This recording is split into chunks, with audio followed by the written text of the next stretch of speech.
Alright, on this problem we are using the graph of the given function to find any relative maxima and relative minima.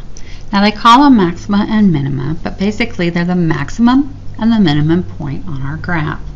It does not include the endpoints. You can never use the endpoints as your relative max or min. They actually have to be points that show up in your graph.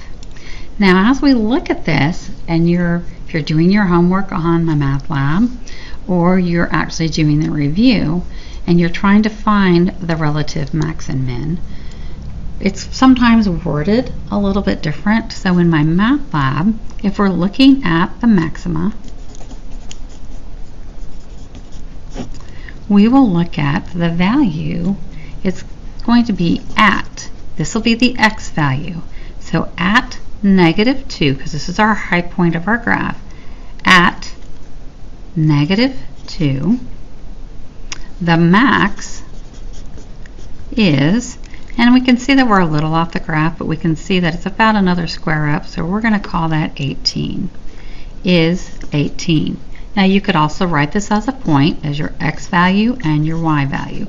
But take note that if you're looking at this for the homework, usually they have it at -2, max is 18. Now when it comes to the minima, we are looking again at the same things.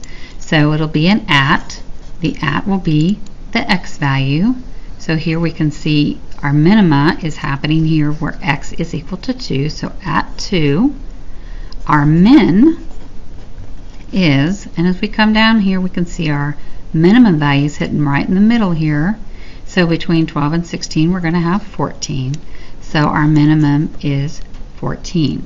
Again, you could write that as a point because that's where it's at. So 2, 14.